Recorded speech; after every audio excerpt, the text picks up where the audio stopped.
Whoa, here they all come. Melanie's back. I think I'm going to call out Melanie at every session. Hi, Melanie. Melanie, did you come to camp before? No. Well, look at you. You're coming to camp this week. That's awesome. All right, let me spotlight, well, I'll spotlight myself first before I go eat lunch. I'm just going to hide myself and eat lunch, y'all. I hope you don't mind.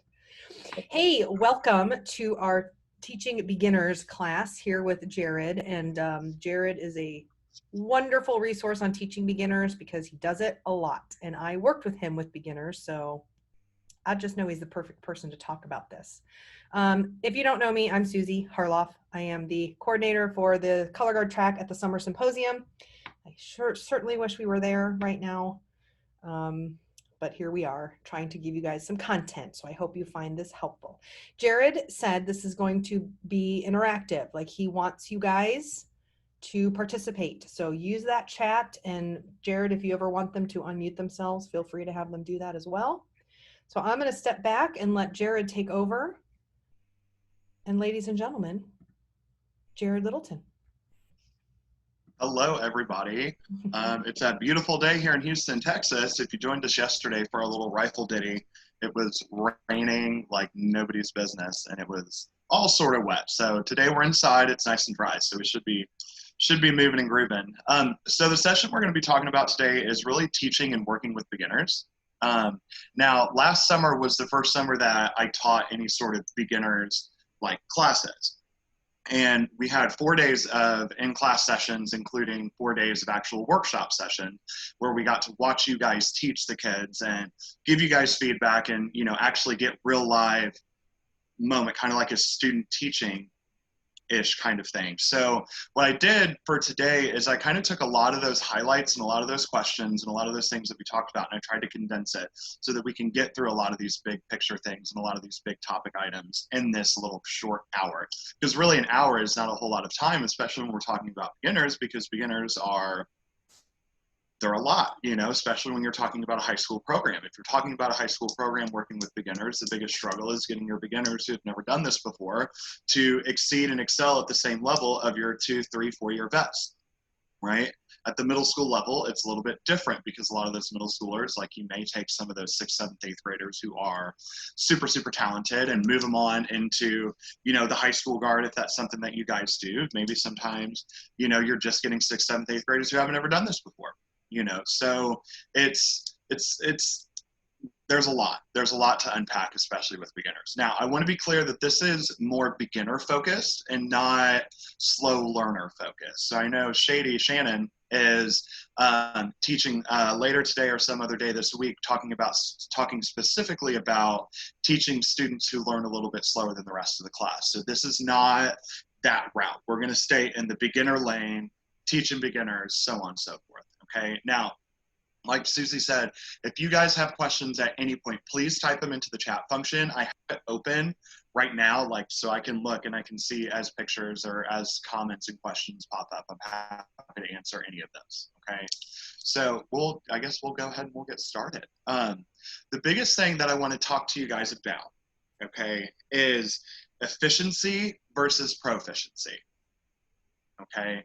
When you're teaching beginners, it is very easy, especially at the high school level, to get so bogged down in details and so hyper aware of the details that beginners are not exceeding at, that we spend so much time on the details that Sally Susie, you know, is still struggling just to get through drop spins without rolling her flag up, right?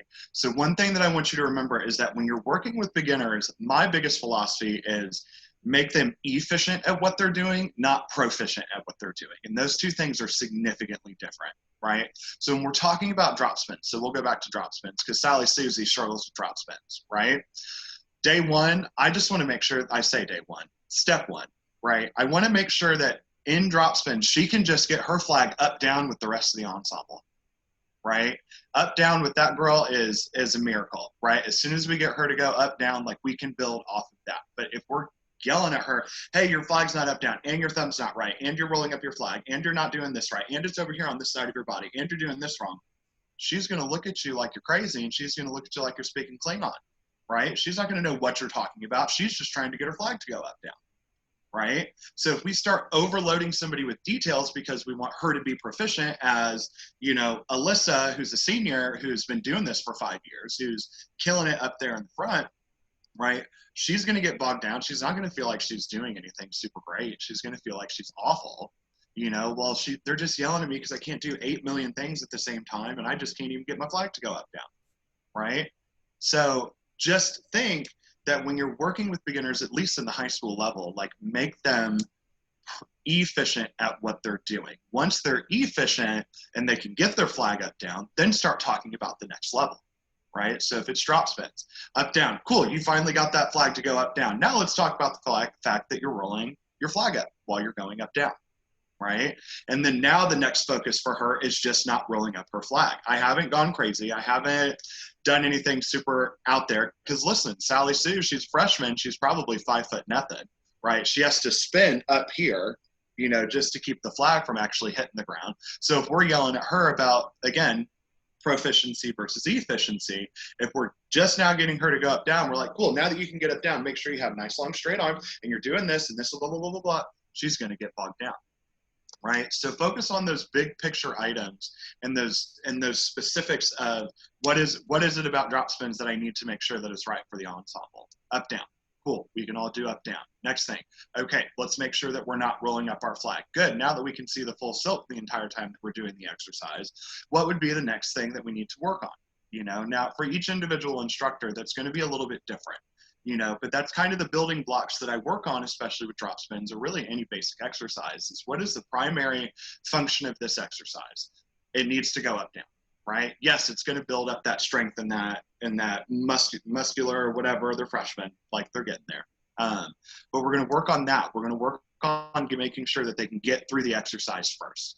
Once they can get through the exercise, I can start cleaning the exercise. You know, I talk about,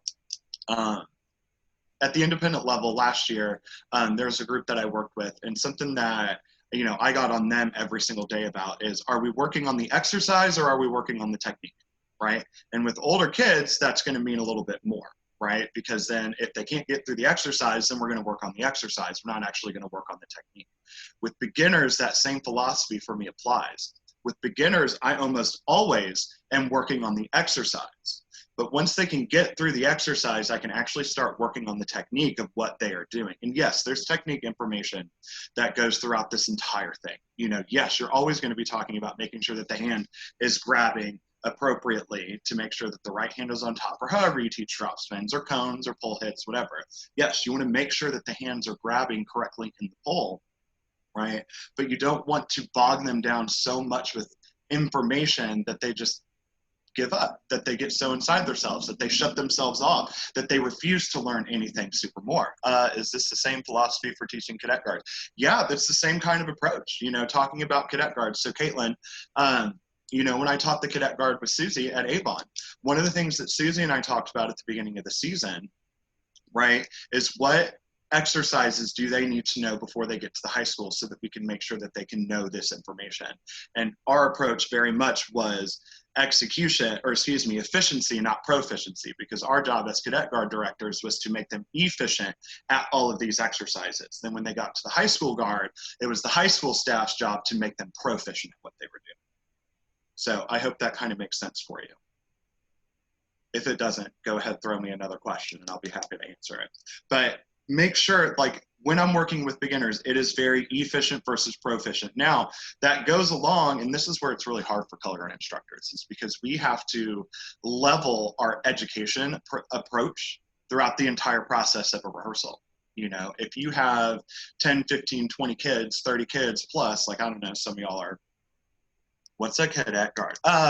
It's middle school guard. Middle school color guard, like, depending on where you're at, some of them will just call them novice guards, some of them will call all sort of things, but we call them cadet guard. So it's usually 6th, 7th, 8th graders. They're yet to be high school or younger. Elementary is absolutely appropriate. Gotcha. Everybody has different names for it. Different circuits call it different things. But cadet guard, when I talk about cadet guard, I'm talking specifically towards middle schoolers, 6th, 7th, 8th grade, if not younger, depending on what your program allows. And then high school is just 9th through 12 for us. But it's leveled instruction as instructors, because we get into a color guard of 20 kids. You know, for example, I'll just go with 20. And 8 of those are freshmen that have never played, or I say play an instrument. They've never touched a flag before. They've never done color guard before, right? And then you have 10, or 8 more sophomores, maybe 4 juniors and seniors, however the numbers break down, right?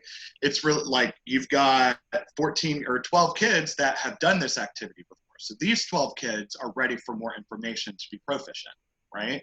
But you've got the 8 kids in the back that are our freshmen who are still trying to learn how to get through this. So you have to be very leveled in your approach about how you give information to specific students, right? So if you're working, if you walk in the block, because I like to walk around in the block to help give information, because sometimes when I'm teaching, I might be the only one actually educating. And yeah, it's easy to stand up in front and clap your hands and yell at Sally Sue in the back who can't get her flag up down, right? But when you're standing up in the front and all your good kids are up front, a lot of times you only want to watch the good kids. You're only watching them, and then you're yelling at her and saying, hey, you're not doing that right. But she's been doing drop spins for 3 years. She knows how to do drop spins, right? You need to be focusing on Sally Sue in the back and going back there with her and making sure that she has all this information so that she can get through the exercise, right? So when you're in the block and you're working with these kids, make sure your instruction is very level.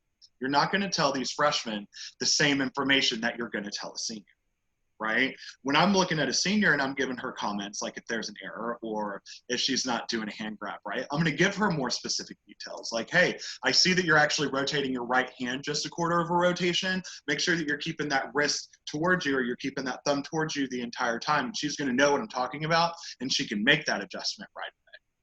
Right? But then when I walk further back into the block, maybe I see my junior, right? I'm going to talk to her about making sure that the pull is in the center of her body because that's what she's ready for. She's not ready for that specific detail about the quarter turn of the wrist that she might be doing, right? Because I need to get her right there in the center. If I'm talking to my sophomores, right? Maybe my sophomores, I'm starting to get down here and I'm starting to really open up and make sure that this detail is really defined throughout the entire ensemble. But again, when I get back there to the freshmen, I can't give them all 3 of those bits of information for your sophomore, junior, senior. If I throw that to them on top of get your flag up down, they're going to get bogged down. They're going to feel really defeated because they can't apply all this information at the same time. Elizabeth says, for beginner tasks, is it easy to move the freshman up in the block?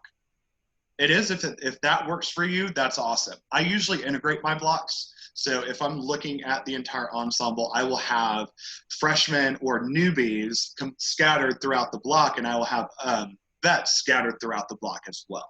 So it'll be completely mixed. I never put freshmen in the front. They don't know the exercises. They want to, but they don't. And they'll forget. And as soon as they don't have a reference, they're going to blow up and they're not going to know what they're doing. And then they're going to feel bad because they look bad because everybody else is watching them around them. So I never put them directly in the front, but I will move them throughout the block so that I can work with them. Now, sometimes it doesn't always work. Sometimes you got to stick them in the back just to make sure that so that they can see a clear reference of timing and execution and technique and things like that. Lots of questions. I'll get there. So it's really whatever works best for you. If you prefer to keep them in the back so that they can see everything moving forward, that might be the best learning situation for those students. I have found success sprinkling my freshmen throughout the block so that my vets can help me out and can help give information, which brings me to my next point, is that your peers have a lot to teach. Okay, now hold on, I'm gonna get through some questions and then we'll go on with them. How does your guard keep from losing focus when you rearrange the block every rep? Honestly, that comes down to us as the instructor and how often and how we move the pace of rehearsal, right? If it takes 5 minutes to get the block rotated, then yeah, the kids are going to lose focus. Listen, if a bird walks by or a dog walks by, the kids are immediately like, oh my God, there's a puppy, and they freak out and they love it, which is awesome because I do the same thing, right? But it's our job as the instructor to keep them on task. So if you let them take too long to rearrange the block or whatever, then they're going to get loopy, they're going to get out of focus, they're going to kind of get out of there, and then it's going to be hard to rein that focus back in. So if you're changing them every single block, I would count. That's a quick, easy thing. Like, all right, cool, front line, go to the back. We got 5, 4, 3, 2, 1. All right, here we go, 5 and 6. And why aren't we set yet? You know what I mean? Like, that's how I would push the pace of rehearsal to keep them moving and keep them engaged in rehearsal. Moving around the block is super successful, and it's a great tool to use to get different views of different kids, give them different, timing representations and choreography rep. different things, but make sure that you keep them on task while you're doing it. If it takes too long to rearrange the block, the kids are going to lose focus.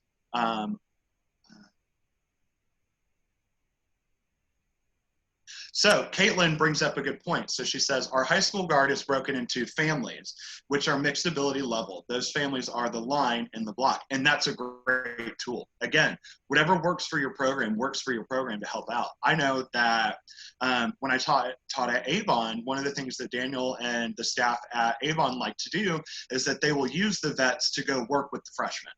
Right? And I've seen that at Ben Davis. I've seen that just about anywhere that I teach. I do the same thing. Listen, steal good tools and I use them for my own tool bag, right?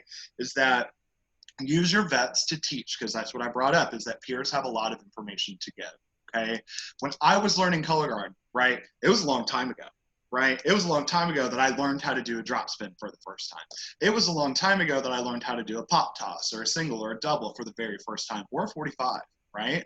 But a senior learned it 3 years ago. A sophomore learned it 1 year ago. Right? So they are more fresh to what tricks and tools and things that they used for themselves to get them through that exercise. That might make a heck of a lot more sense to a freshman who's never done this than us trying to get super philosophical about what they're doing, right? So don't be afraid to use your upperclassmen or vets. Sophomores have a lot to teach. A lot of people are afraid to let sophomores do anything. Sophomores have a lot of information to get, right? Because they were just in their shoes last year. And they're like, no, I was the same. I couldn't get through this either, but now look, I can do it, right? So those kids are like, cool, that's an attainable goal. I can be a sophomore next year, so I'm going to figure my life out, right? Sophomores have a lot of great information to get because they've done it the most recently. Sophomores learned how to do a pop toss a lot more sooner in the past than seniors did.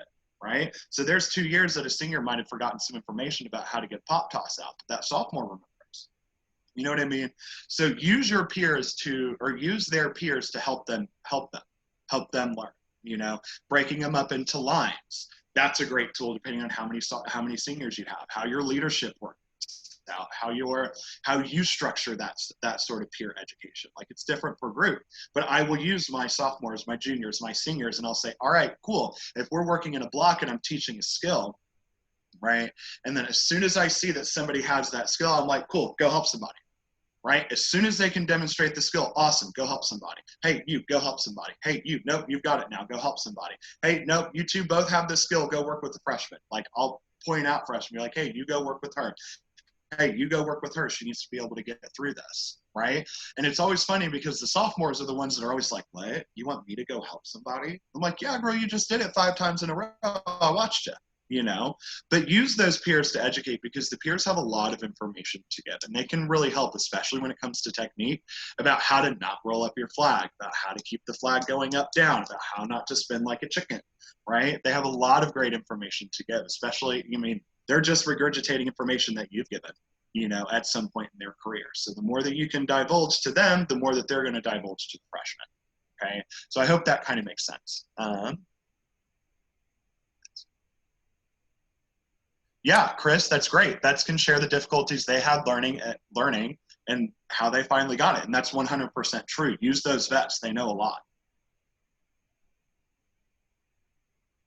What about kid who is still having trouble with technique and is a vet, but a slower learner? So Melanie, I'm going to defer that to Shady Conversations. Shannon Clark, she's doing a how to teach kids who learn slower than the rest of the group. She's going to be able to really give you a lot of in-depth information. Like I said earlier, I'm just focusing on the beginner aspect, not so much vets who are slower learners. But I can tell you that this same approach can help. Okay, it can help a lot of those younger kids, especially those sophomores, those vets who are still struggling with things. I had a senior who was struggling with, you know, getting 45s out as a senior. You know what I mean? And it was fine. Like I still just approached it how I needed to approach it to make sure that she could get through all of her exercises, you know. But my approach doesn't really differ when I'm working with kids who learn a little bit slower and my beginners. But Shady will go way more into depth on that, and she'll have a lot more information to get. Yeah, Colleen, that's a great point. Working them into siblings, depending on how you do leadership and team bonding, like the sibling, like, oh, that's my big sister, like my captains organize big sister, little sister kind of things. And that's great. You know, all these different tools are great to help beginners. Okay, so going on, because I'm keeping an eye on the time. I want to make sure that everybody has time for questions if y'all need them. People ask me, what do you teach beginners, right? What do I teach beginners to get them to do what I need them to do? What do I do? Do I teach them this? Do I teach them this? Do I teach them this? Everything for me goes in a very specific order. I'm starting at a brand new school this fall, right? I have yet to meet the kids. Okay, if that tells you anything. Like, it's been a month of hiring, COVID happening, you know, quarantine, like all these things. I haven't even met the kids yet, right? So I know that my very first day that I actually get to teach the kids is going to be band camp. So day one for me is going to be in band camp. So I am missing all this summer training opportunities and things like that. So what am I going to do first day at a brand new program that I've never taught before, right? Is I'm going to start at the beginning. I'm going to start with drop spins. Got to make sure that they can do drop spins, right? As soon as I can make sure that those flags are going up, down, we might only get through 10, right? 10 might be the goal for my very first day, but those 10 are going to look good, and all 10 of those are going to go up, down the entire time. It might take me an hour to get through 10 drop spins. That's okay, right? But my approach is not, we have to hit 5 things in this hour. It is, no, we're going to work on one thing to make sure that they can do one thing, and then we'll go on. I'm not going to start running before they've even learned to crawl 3 steps.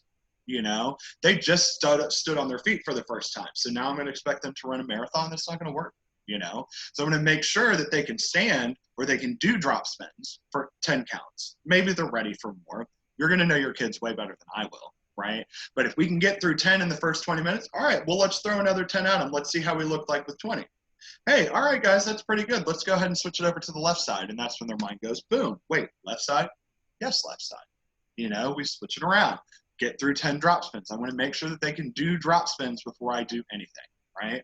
Next thing I'm going to go for is cones, right? That's the next thing that I teach is cones, because every bit of color guard that you teach in this activity is a combination of drop spins, cones, flourishes, and pull hits. It's just in different orders. It might go different directions, but it's all 4 of those techniques combined into one thing. Right? So I'm going to start with those 4 things. I'm going to start with drop spins. I'm going to move to cones. Then I'm going to teach flourishes. Now, you might think, like, some of y'all might teach flourishes before you teach cones, and that's great. That's your own prerogative. But I'll tell you right now, I usually will teach cones before I teach flourishes. Okay? Now, why? Is it gets them moving both hands, right? Both hands have to be utilized when you're doing cones. Drop spins, you've got to use both hands. Yes, cones, you have to use. Flourishes, you only use one, right? So my approach, if they do flourishes before they do cones, the moment you try to try to do cones with them, they're only trying to use one hand to get that flag to go around, and that cone ends up looking just kind of like a Fruit Ninja video game. They're just kind of slicing through random planes, you know? So that's why I go to cones first, because I teach them to use both hands, right, when we're doing cones. Now, general thing I always tell my friends, I always tell my students, I always tell any group that I have ever worked with, the most important hand in a cone is your top hand or your bottom hand. Quick pull, right? It would either be the hand that's at tab or the hand that's at the bottom crutch tip or bottom tape. The bottom hand is the most important hand when it comes to cones, right? Some of y'all may be like, but wait, how does that work? It's physics. You know, the right hand is at the center of gravity where the pole, or center of gravity, the center of the pole, right? You can move the flag that direction, but you're not going to really be able to carve through space. But if you move that bottom hand, right, that bottom hand, that pole is just going to move every which way you need it to by just using the bottom hand. You can do cones one-handed at the bottom. You can't do cones one-handed at the top. Right? So just a quick little trick of the trade. Always talk about the bottom hand being more important in cones, because they want to use that right hand and then they end up just kind of doing a windshield wiper kind of moment. So make sure your bottom hand is totally the most important one. But again, I do flourishes, I do pull hits. Okay, I'm going to read through some of these questions. If you guys have any, type them up and I'll see if I can answer.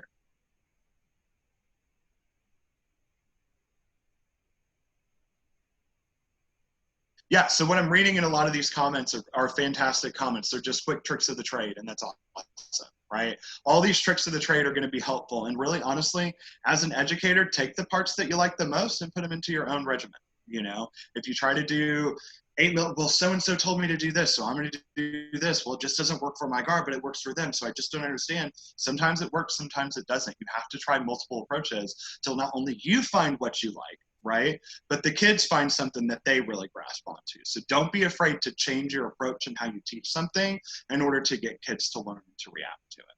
Okay, so back to technique and what I teach. So I teach drop spins, cones, flourishes, pull hits. But one thing that I also do is I keep the count structure the same. Okay, when I'm teaching exercises with beginners, I keep the count structure the same. If they have multiple exercises that have multiple count structures, they're going to forget. They're not going to know their left foot from their right. They're going to be like, but in this exercise, we did this and it's different for this one. Yes, it's different for this one. Well, I can't remember all these things. You're asking me to run, walk, and spin a flag at the same time. It's not going to work, right? So I encourage you all to try to keep the count structure the same for whatever you're doing, right? So if I'm teaching drop spins, I usually do them in 4s, 2s, and 1s, okay? So we'll do up, 8, down, 1. Hold 2, 3, 4, and up, 2, 3, 4, and down. And I will just go in 4s and up. Now we go to 2s. I usually do them in 16 count chunks. So we'll go 4, 4, 4, 4, and then we'll go in 2. 1, 2, and 3, and 5, and 7, and 9, all the way to 16. And then we do them in 1s, 1 and 2. 3 and 4, all the way to 16. If I'm teaching drop spins, that's usually the approach that I'll take to teach drop spins. 4s, 2s, 1s. Same information applies directly to cones. When I'm doing cones, I will do all my checkpoints in 4s, hit, hold for 4, hit, hold, then I will go into 2s, 2s, 1s, and then we'll do them in 1s. Same thing if I'm doing them in flourishes, right? Like, flourishes are a little bit tricky, and depending on the group, depends on how I would necessarily teach a flourish, but a lot of times it'll still be the same. Up 1, 2, 3, 4, and down. 2, 3, 4, and up. And we'll make sure that we understand all of those checkpoints, and then we'll go 1 and 3 and 5 and 7, then go into the 1 and 2, 3 and 4, and we'll keep on going through that. Same thing with pull hits, 4s, 2s, 1s. If you keep this consistent count structure, then all that they're changing is the technique. They're not changing the mental approach to it, right? All they're changing is the technique. They're not changing everything that's happening up here. If they have to change everything that's happening up here and everything that's happening right here in their hands, that's two different things fighting each other, and they're going to struggle to kind of get through those things, right? So I encourage you to try to find count structures that work the same and that can work for every single exercise that you teach, so the kids have to do less mental work. Does that kind of make sense? I hope that does.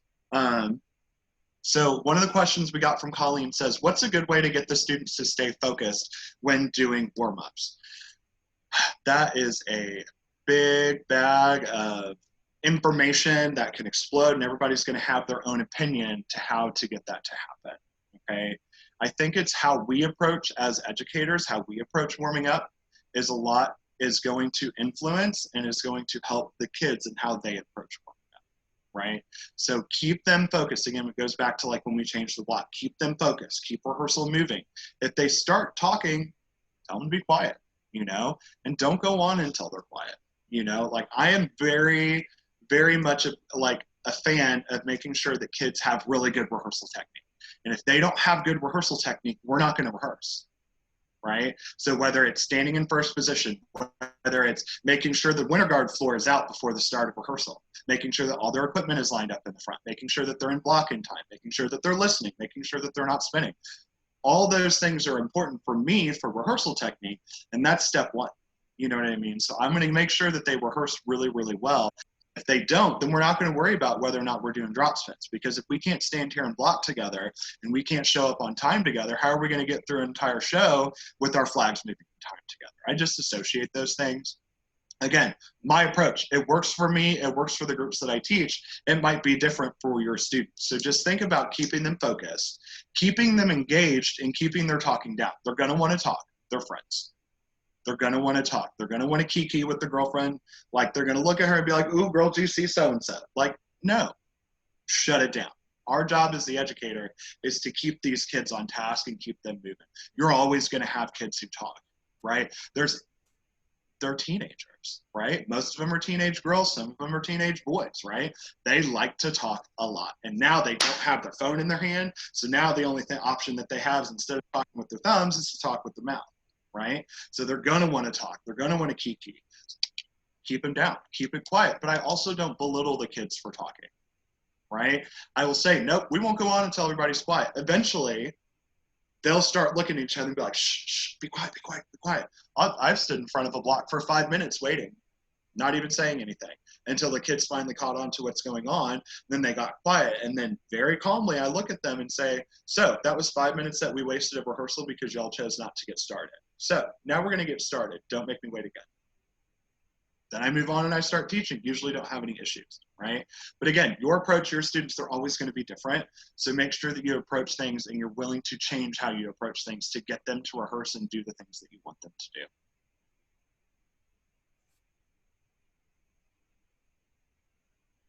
Any advice on how to get your kids bought into counting would be great. Oh my gosh. Every color guard in the country has that problem. I'm telling you right now. They do not like to count at all. I count way more than the kids do, right? I think we can all relate to that at some point in our lives. Kids just don't like to count. That's an extra thing that they have to do. You know, just keep on them about it. That's the best advice that I can give you, is never let them not count.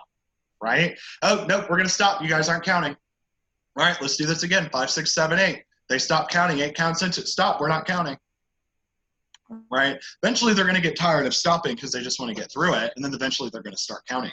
But don't ever let up on your expectation of counting. Right? If counting is important, because yes, counting works. Counting helps a color guard get clean, right? And I tell them all the time, hey guys, that was amazing. And you know what happened? You counted. So that's probably why it was really good. Let's reset. Let's do it again without counting this time. Oh, look, it blew up. I wonder why. Let's start counting, you guys, so we can actually get our lives together, right? So just keep on them about counting. Never let up about counting, because I'm telling you, it's got to happen. They need it. It's important. It's going to make a color guard cleaner faster. We all know that information. We were all performers at some point, so we know that counting helps. Just never let up on it. Always be on about counting. Okay.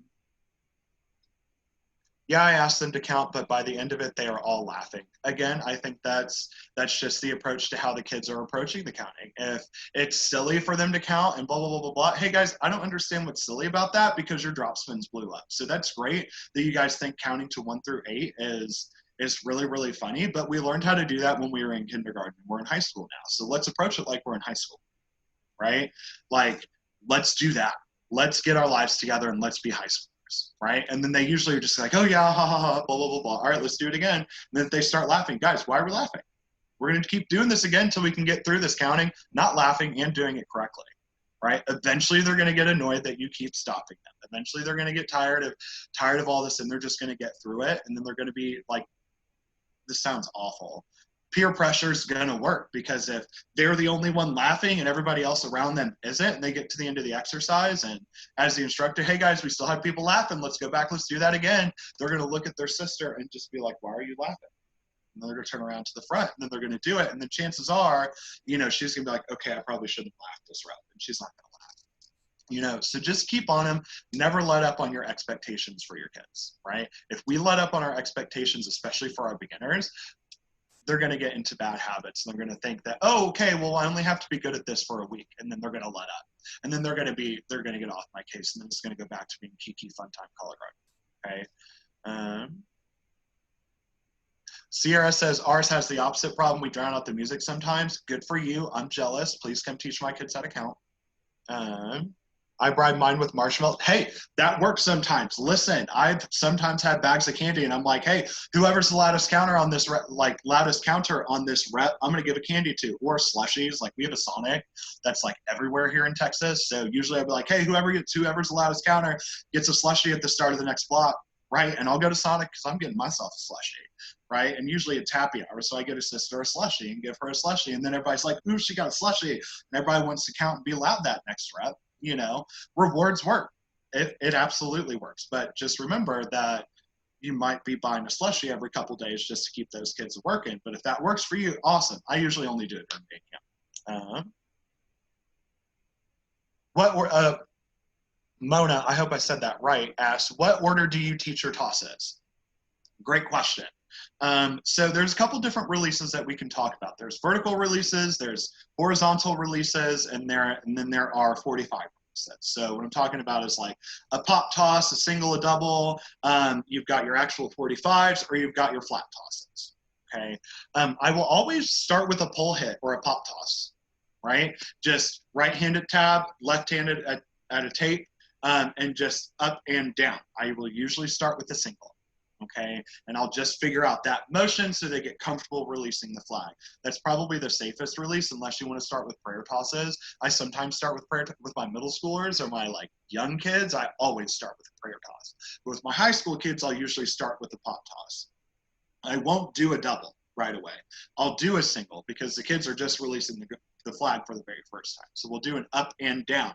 I will talk about making sure that it's a little bit more lofty and not an actual pull hit, that it is a toss, right? Not just a pull apart.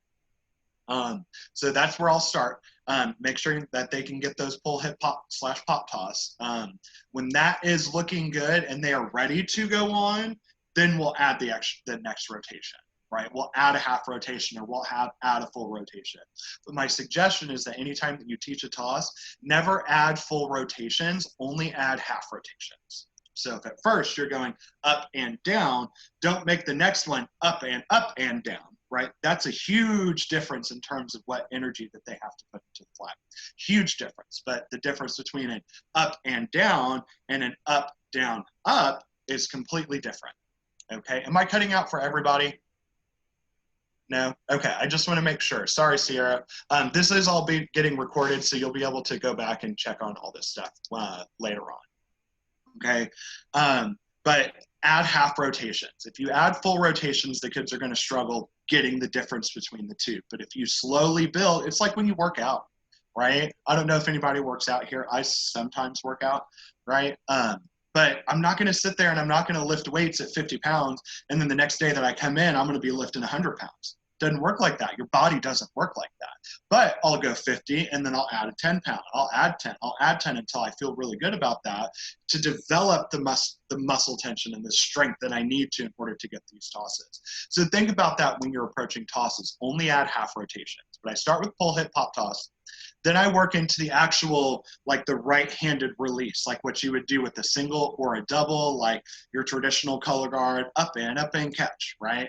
Those nice fun ones. But I will start with the single, again, up and catch, working that single, just one rotation. Then I'll add a half rotation, up and down, up, catching silk up, and then we'll work our way to our double. But sometimes during band camp, I might spend 3 days on just tossing single before I even throw a single and a half into it, because I want to make sure that we can all get the single out correctly, because again, we're talking about efficiency, not proficiency, right? My little Sally Sue freshman is going to be struggling just getting that single out. If in the first day I'm expecting them to throw a double and they can't even get a single out, like they're not going to be able to do that. Right? So I'm going to talk about just getting a single and making sure we can all do that. Then I'm going to add a half rotation. I might spend 3 days working on just a single and a single and half, because I'm going to work on both, right? So 3 days just working on a single. 3 days I spend, it's different per group depending on how they're learning, but I might spend 3 days just doing a single and a half. And then when they're able to do those things, then I'll start adding the double. But again, I start with the single, go to single and a half, go to my double, all in the process of a toss block by the time that I get to my doubles, so that they get used to the different rotations and they can continue to build off of it. In terms of 45s, she asked what 45 do I teach first? I just do this like shooting from the hip, sitting here at my hip, left-handed tape, or bottom crutch tip, half splitting, whatever it is that you guys teach, the up and down. Now, I don't teach a full single, I teach a half rotation first. Okay, I teach a half rotate, and your older kids struggle with half rotations because it's barely anything, where the flag goes up and down. So I end up catching silk down, not up, down, up, down. It literally just goes up and down right into my hands. And that's where I start to get them to understand the 45 plane. Now, a trick that I usually will do, especially with just this half, is that I won't start from the hip, I will start from flat. Because it's just a baby rotation and it's not going very far, they don't need all this energy to get just a half rotation out of a 45. So I'll start it flat and we'll go from here to our release point a couple times, and then we'll actually let go and catch the silk down. So I'll start it flat because it's really the flat plane that kids struggle with, because they all want to scoot forward and like throw it off, and it ends up rotating in some weird plane, or it ends up rotating in a plane that doesn't even exist. Like they discovered new planes when they're throwing 45. So I'll usually start at a flat and I'll just do a half rotation. Once they are okay getting that half rotation and it's all rotating in the same plane, then be like, all right, guys, let's shoot from the hip. That's what I'd call it, shooting from the hip. And we'll put our hand down here and we'll actually go through flat and out. And again, sometimes I'll use that 4-2-1 structure where I'll go 1, 2, 3, 4, and out. Catch. Again, 2, and out, and I'll actually make them stop at that flat so they can get the flag in the right plane. But again, I'm just keeping that count structure similar. But that's the 45 that I teach first.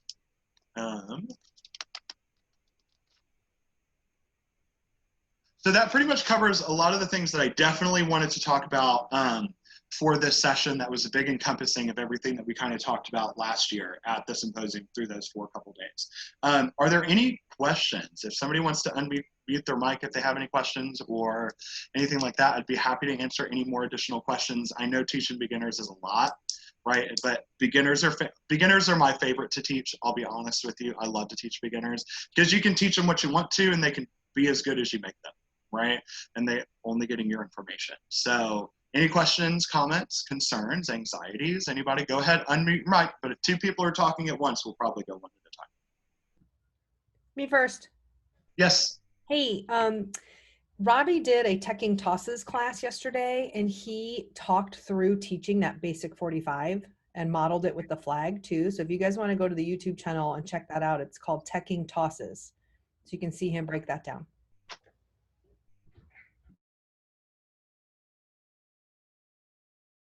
Okay, Gabrielle says, any tips for a J-toss? Honestly, it's hard to know unless we're watching, unless we're seeing those kids toss it. But something that you can always talk about is keeping the elbow down. A lot of kids will like to lead with that elbow to get a J-toss out, and it winds up they're not using the wrist appropriately and they end up having elbow issues or shoulder problems or whatever, especially for younger kids. So just make sure that you talk about on a J-toss that you're keeping the hand above the elbow to keep them from trying to crank it out and pull the flag down to get it out. Because a lot of them will do that and try to pull the pull side down to get a J-toss out. But if you really talk about keeping the hand above the elbow, that'll help a lot. A lot of them toss too fast.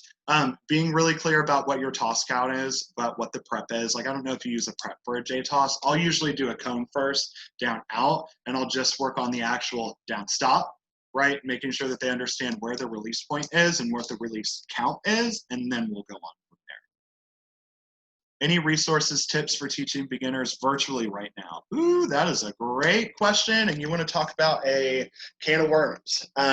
In terms of teaching digitally, very much like your blocks when you're rehearsing in real life, don't focus on your older kids. If you're teaching virtually, watch your younger kids and watch them, because we can give a lot of great information through video and you can see them. So like when I've taught virtually before, we've been teaching information. I'll teach information, be like, all right, cool guys, go ahead and work on that for now. I'm gonna watch, and I'll cycle through some of the videos or like the live streams and I'll watch what they're doing. And then I'll say, hey, just because you're on my screen right now, like, hey, Colleen, hey, you're doing this wrong. And then I will show them up close and I'll watch them do it again and be like, hey, nope, your hand's still doing it wrong. You know what I mean? And taking the time to really make sure that they understand how they're doing it. Virtually, it's difficult because we all know that in person, it's easier because you can just walk up and fix their hand. But virtually, you're going to get a little bit more difficulty. So just don't be afraid to watch a specific individual and talk to that specific individual on your video and say, hey, this is what you're doing. This is what I need you to do. And spend the couple minutes just making sure that she can get through it or he can get through it before they start going on. How do you help newbies that have never done any sport or group activity understand they need to practice at home? Ooh, that is a great. It's like getting a kid to do homework. It's going to come down to how good they want to be, and just creating that culture where excellence is the goal, right? And it's not always success. Like, success and excellence are really two different things. People look at success as trophies. People look at success as how many accolades did we get as a color guard, right? Versus excellence, which is where kids are just trying to be excellent at every single thing they're doing. Right? They're just trying to be really good and create that culture of excellence, and that then the kids are going to want to work hard for you. So it's just encouraging that. You can do video assignments if that works for your school, if that's the culture that you've built. You can do homework assignments, different things. Like, we have class down here in Texas, so we'll have a color guard class. The school that I'm starting out in the fall, I have 2 periods of color guard that I'm going to be teaching, which is a lot, but it is what it is. So you can do homework assignments if you need to. You can do them for grades, different things. Like, whatever works for your individual school and individual program, that's what it is. But I would encourage you to promote that culture of excellence to get the kids to want to work hard. If you're just talking about results and only getting results, the approach is going to be different. But if you talk about just being really good at what you're doing, then they're going to want to work a little bit harder for it. Yeah, people are just talking about video assignments, and video assignments do work for a lot of groups, right? I'm fortunate that I can actually give them a grade, so they have to practice at home if they want to get a better grade. So that's the only thing that I got. But in terms of just practicing at home, just make sure that your upperclassmen are doing it. Talk to your upperclassmen about doing little practice sessions. The big sister, little sister kind of thing, getting your bigs to lead a session or like get together outside of school to practice, like, that really works. Those are great leadership opportunities for your older kids to just get together. It's also great. My voice cracked. It's also great team bonding. Sometimes the kids will do a little pool party and they'll practice for 30 minutes beforehand, and then they'll all jump in the pool and they'll swim and they'll have fun together. So those are just great, like, team bonding things that they can do as well. But encourage your upperclassmen to practice with the younger kids, right?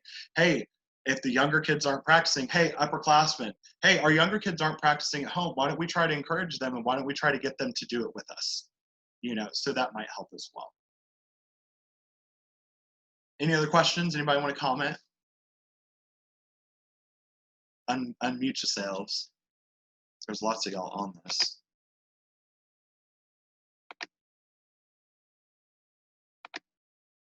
Anybody? Bueller?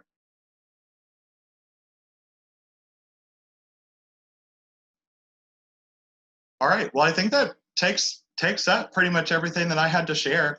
I am on the CGIA Facebook page. If you guys are on that and you guys want to shoot me a message or something like that, I'm happy to talk a little bit more about any other questions that you might have. I do work, and band camp starts, oh my gosh, it starts in a couple weeks. Band camp starts soon. Greg Abbott, the governor of Texas, told us that we're starting school in the fall. So we're planning ahead like it's going to be happening. So if that happens, we'll have band camp in a couple of weeks. So I'll be moving and grooving, but I'm happy to answer questions as I can get them if you guys have any. How would you explain a 45 on Sabre? Well, that is a great question. Usually with my beginners, I'm not teaching 45s on Sabre. Like, we'll just do a 45 on a flag. But a lot of it has to do with how you get from wherever the angle is, wherever the start position for your toss is, and how you cut through the plane to get to your release point. Because like a flag, they like to let that saber hilt or the tip cut too far in front of them to release it. So just making sure that they understand where the flat checkpoint is and how they get to flat, and how they get from the flat to the out is super important, because they might get to flat, but the flat angle ends up being directly out in front of them here instead of directly out to the side before the release point. So just making sure they understand how to get to that flat checkpoint before the release is going to be huge. Susie knows we worked on 45s.